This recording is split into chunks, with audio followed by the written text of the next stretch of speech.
So with a new generation of graphics card usually comes new leaderboard fun. So we already talked about the Zotac card and how the software for this card is actually pretty terrible. Beat my previous best scores with this card, and then took what I kind of learned about some of the overclocking nuances of 5090 and put my FE card back on there, and got back number 3 in the world on the leaderboard. And as of today, we're number 4 because someone with an FE card came and passed us up. Well, my friend Ali, or Martin Sugar from our Twitch streams, was like, hey, I got something you might want. This is a 5090 Astral LC liquid cooled card. So he has graciously allowed us to borrow it, 1, to try and get back some leaderboard spots, and 2, to do a review of this card, because it is literally unicorn dust. That's more rare than gold dust.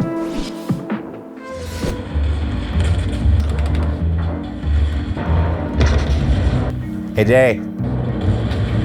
Day. Day. What? We got work to do. Yeah, I'm playing World of Warships. Yeah. World of Warships is the free-to-play naval strategy game where you command the most iconic and famous warships from World War I and World War II, recreated with stunning detail and accuracy. Build your fleet while participating in various game types while upgrading your ship's arsenal along the way. New players who sign up using my link below will receive an exclusive starter pack to get you up and running quickly by receiving 7 days premium time, 1 million credits, 300 doubloons, and the Tier 5 premium ship, the Exeter. So what are you guys waiting for? Start sinking ships with World of Warships by heading to the description below and getting your freebies.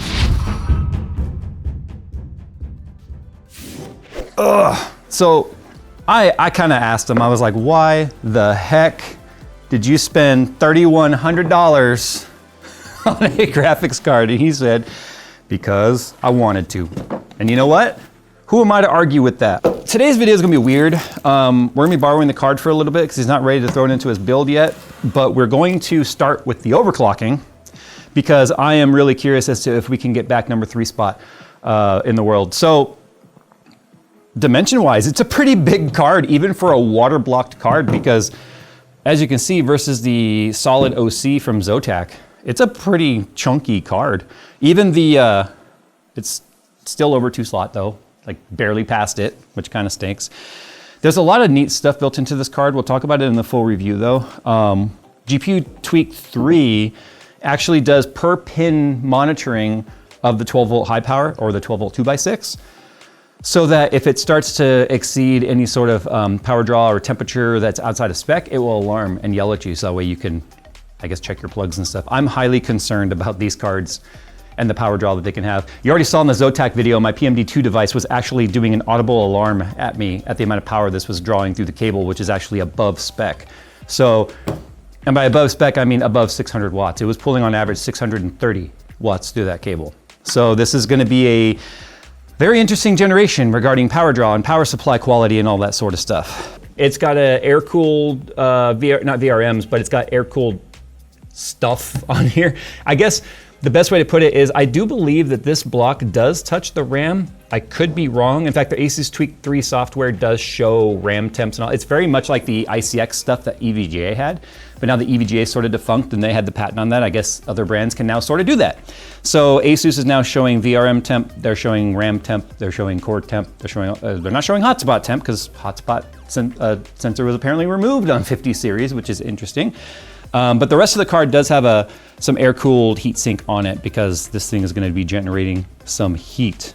I really want to tear it down, but I'm not going to tear down his card. Oh, fun fact. I want to talk about this real quick. Because like I said, I did have a meeting with ASUS. We're going to be doing 5080 review using their Astral. And we had some pretty interesting discussion about, one, obviously I'm not going to allow any brands to sort of controlling messaging, and that we're in agreement with that. ASUS was like, I don't want to control your message. If you think it sucks, just be fair about it. So that's fair enough. But one thing that's important to note is even though this does have one of those stickers on there that show you whether or not you've opened the card, it doesn't say warranty void if removed, because ASUS is actually not voiding your warranty if you put a water block on any of their cards. So the warranty stays intact. It's just if you need service on it, you have to put it back into its retail format to send it back. So if you have a custom water block on the Astral card or this card or whatever, which would be really dumb to buy this and then put a water block on it, you just have to put your air cooler and stuff back on and then you can run it. or get the warranty service done on it if something is wrong with the card.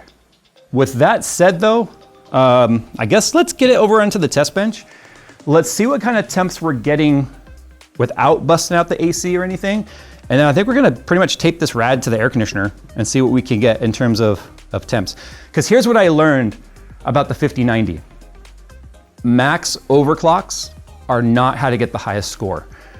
The reason for that is if you push the frequency as high as you possibly can, you'll get moments of very high frequency, but because it hits the power limit as hard as it does, you get very low lows as well. So think of it in like, if we took frequency and turned it into like a frame time chart, we need the average clock to stay as high as possible. But if you have the clock going really high and then shooting down very low because it hits power limit and you get this range that's very wide of frequency, that actually gets me an overall lower score in 3D Mark than if I get it lower on the max frequency, but stay higher on the low frequency. If you can bring that line to more squished and a little bit higher, that actually gets you better FPS, or better average FPS, which gives you better score in Port Royal. So yeah, it's actually turning down my overclock was getting me better scores because I had to find that fine-tuned spot where I could keep the temperature as cool as possible so we don't hit different clock states based on temperature, but so that we don't hit the power limit so hard that it drops the frequency really far. Like we showed in the Zotac video, we were getting swings of like 3100 megahertz, 2300 megahertz, 2900 megahertz, 2400 megahertz. We want to keep it like 2900, 2700, 2900, 2700, because it's kind of like a racetrack. There are cars that can go faster in the front straights and stuff, but the cars that are actually winning in time attack are the cars with the highest average mile per hour. So we need to have the highest average core clock, which hopefully this will help with today. Okay, here's the PMD2. Here it is plugged in on a 9800 X3D. That's a small overclock to 5.3, only 6000 megahertz dim. We're using Afterburner here. I need to point out it's highly recommended to use GPU Tweak 3 for the AMD, or not the AMD stuff, but the ASUS stuff because of a lot of the features of this card are actually built into that software. So like for instance, lighting control, the per pin monitoring for the power draw and all that sort of stuff. But we can do what we need to do with MSI Afterburner and I'm comfortable with that right now. But look at the, even when you set even if it wasn't set to performance mode right now in the driver, it wouldn't be idling any less, but it pulls 65 watts at idle. All the 5090s do, it's crazy how much power they actually draw. So I just wanna see what the temps are like right now with it just kind of in this stock format, stock fan curve and all that. I wanna point out, there is absolutely no additional power limit because I'm assuming ASUS has already lifted it to 600 watts being that's where the spec is for the cable, that's where the card is gonna go. So the Zotac was pulling up to 638 watts consistently. So I'm curious now if I start up Furmark, yeah, we get it. It's pulling 730 watts from the wall right now. 620, 621. But look, the card is reporting it's only pulling 600.0 watts. 600.0. I know Steve hates heaven, which is why I'm gonna start with it. Because that still gives me an idea of where the raster, or like the CUDA cores can go. 350, nope. But again, the max clocks, that tried to go 3255, which we know it wouldn't have done. So we'll go 300. Like I said, max clocks are not what we want. We want the max average clock, which means sometimes we have to drop the average, or the max clock that it'll run. And the reason for that is, remember, as scenes are harder to render than others. For instance, Port Royal, different parts of that scene do different types of effects, post-processing, lighting, RT, all that sort of stuff. So some parts of the test are very difficult to run versus others. So what you have to make sure is during the hardest part for the GPU to run, the clocks will drop because of droop, but the easiest parts of the test to run, the clocks will shoot back up to where the max boost is set, which is our offset right now. And if you're not stable with the voltage and power available to the GPU, that's when you crash. So that's why I need to find, like right there was just a normal crash in RT, it recovered, or not RT, but in raster. So I gotta find that balance of exactly where those numbers are. Yeah, so the memory temps are actually really good. It was at 58 during that run right there, even though I'm pushing them plus 1500 megahertz right now, because the block here is actually touching the RAM. Some other water-cooled cards don't touch the RAM with their block. So this is clearly touching the RAM, because you can see right now, memory is at 52. GPU is at 40.8. Clock is at 3105. So bone stock was a 38,265, but more importantly, this pink line, the GPU clock. On our air-cooled cards, if you go back and look at it, it's like, it's all over the place. All right, so interestingly enough, we didn't really gain anything, maybe 100 points. Well, what was it, 38,268 or something like that? So we gained like 120 something points with putting the fans at 100%. It's actually a good thing. It means that the clocks in this card are much less dependent on temperatures, at least at this frequency range, or this temperature range. We saw like 4090, I think the first boost bin loss was at like 33C, which is crazy. Like that was where it dropped the first bin. Okay, there's a screw missing here. I didn't do it. Ali lost it at home because he was playing around with this stuff, taking it apart, not using any trays or Ziploc bags or anything. So this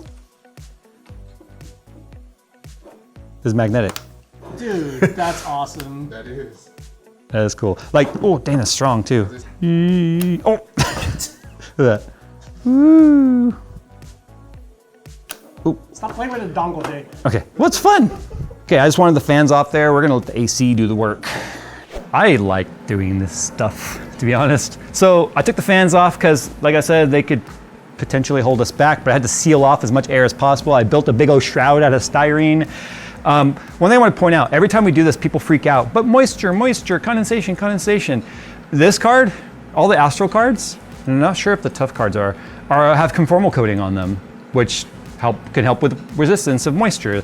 I kind of asked them like, what was the deal with that? It was just something that ASUS started doing to help with like super humid environments. So fun fact, like you guys know Noah or IKEA that does the live streams with me lives in Hawaii, and they recently had a crazy storm come through there. And a lot of the homes in Hawaii don't have sealed windows like we have here. They're just more like shutters and there's gaps.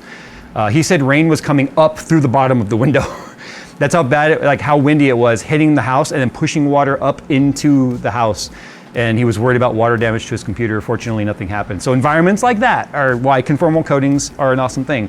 Not to mention, same reasons why it's on your phone, because your body moisture and it's in your pocket and all that crap. So now it's on the graphics cards. And as far as I know, it's the only card that has a conformal coating on it. So I'm not too worried about any water condensation damage because cards that are not conformal coated have survived this with no problems whatsoever. So it's idling at 13C right now. We're just gonna go for it. Let's start with a 200, and I'm gonna go ahead and just go with, not 200, 2000 on the RAM. Boom. So La French family is at 40,055. I'm at 39,880, but that was with an FE card. I don't know how he's pushing the RAM as high as he is. He's at 17,000 effective. My slider stops at 2,000 in MSI Afterburner, so I'm not sure what utility he used. Maybe the Founders just has a farther slider available to it. I have no idea. All right, so that was a 39,753 out of the box without me doing much. So that was an average of 2895 megahertz on the core.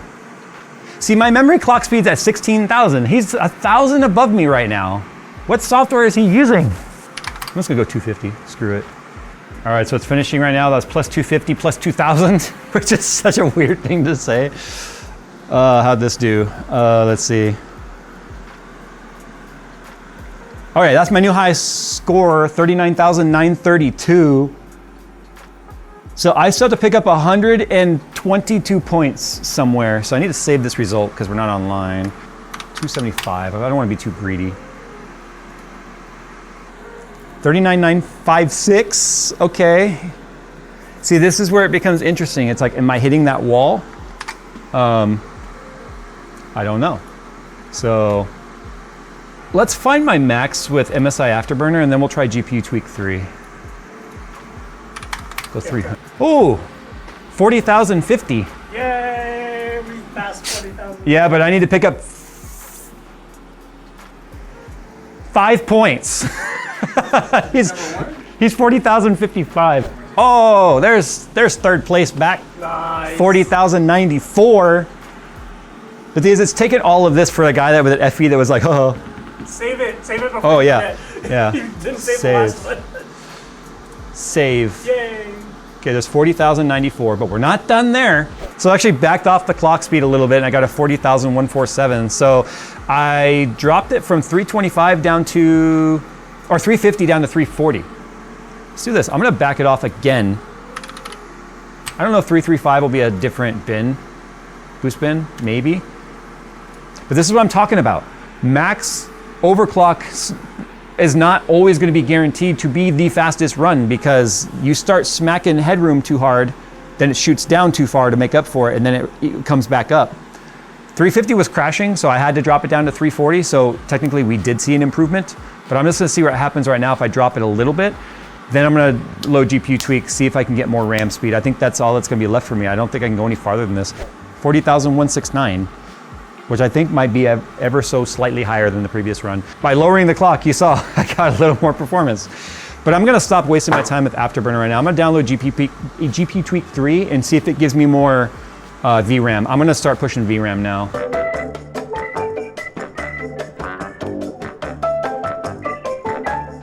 Wait a minute, that's slower than the stock run. We got 38,000, like 2 something in the stock run. I don't like GPU Tweak. It is limiting us. Like, I don't know what the deal is here. Like the GPU boost, it just doesn't go far enough. 2838 is as far as that'll go. The RAM speed gives us plenty, and we have a voltage slider, which doesn't appear to do anything. Yeah, so with GPU Tweak 3.0 running, or not running, but just installed on the system, even though I ran Afterburner after, hoping that it would apply the voltage slider, but then maybe I would keep the offset from MS Afterburner. I was literally trying to like apply, close, and then apply on top of, but no, even with my offset and everything, that got me that, 40,200 something, or whatever my score was, 100 something. It continued to limit the frames. So I just completely uninstalled it right now, restarting with MSI Afterburner only. I'll do one more run. I think we'll end it there. I'll upload the result. We'll see it on the leaderboard. And this is fun, because we all know this is only a matter of time until the true XOC overclocking guys find all the quirks of these cards and start pulling out all the limits. We're in that weird zone now where it's gonna probably fluctuate 50 points every time. All right, that's where I'm gonna call it, I think. That just passed right now as a 350 run. There's always room for one more. All right, it's time to end. Are we gonna be here all week long? This OC stuff takes sometimes hours, days, weeks, months, So I'm gonna upload these scores. The thing that's holding us back though, which is really crazy, is sliders. Like GPU Tweak 3 doesn't give us enough core slider. In MSI Afterburner, we maxed out the memory slider. And no, you can't just type a bigger number. We tried that. So it's just crazy that the limiting factor for us right here was our memory slider. I would have never thought to even try 2,000 if I didn't see that guy above me has 3,000 on his slider. So please do me a favor, if you're watching this and you know how they're getting the slider to move farther than that, let me know what software to potentially try. Because GPU Tweak doesn't go far enough on the core, but it gives me the memory slider. But memory alone isn't enough to lift the score. I need to max out the clock and then max out the memory. But anyway, let's go ahead and load our score up. Nice, and it has validated right there, valid score, fair, accurate. So I should be able to go to 3D Marks Hall of Fame right now. 40,169, so back in third. Your French family. I don't know why I did that. My own last name's French. But yeah, look at that. 17,001 on their frequency for the memory. Look at mine, 16,001. How are they getting an extra 1,000? I need to know. My average clock is still low, 2854. I need to get that higher. Average temp, 33C. That's really good. That average clock is killing me. I need to get up closer to 29. Cambotar right here, he's also running an ASUS graphics card, 3202. If we look at his and he's not even pushing his RAM. Look, his average clock is 2,900, and he's at 15,101. So where is the uplift coming from? I have one more secret sauce to try. Man, we are at a weird ceiling. All right, that's all for today. Huge thanks to Ali for letting me borrow his card. Like I said, we did this one backward. I did the overclocking first. Y'all know how 5090s tend to perform. This is the most expensive 5090 on the market. He hasn't upgraded in a long time, and he said he'd probably keep this card for 10 years. So that's like, what, $300 a year of fun, at that point. But anyway, we're gonna do a full review on the card. I'm really curious as to what you get in terms of performance uplift and what other little knickknacks that are built into the card for a 50+% price increase over MSRP, which is the Founders Edition card. But yeah, stay tuned for that. Anyway, we're gonna get out of here. I now have to tear down this monstrosity and put it back together so it can go back in its box. Come on, the styrene, this is awesome, right? This is better than cardboard. The problem with the cardboard is when it starts to get, like it's wet right now. Look at that. I don't know if you can see this. It is, you probably can't see. It is definitely condensation and wet everywhere. The cardboard would get mushy when I did that. So styrene, man, we're moving up in the world. All right, let's take a look at that leaderboard one more time, because nothing says egotistical like looking at your name on a leaderboard. I thought, my brain like put that above me for a second, like they just suddenly passed me, but whatever. 40,169, almost 300 points behind Kamatar, however the heck he's doing that. So I got some research to do. Anyway, guys, thanks for watching. As always, we'll see you in the next one.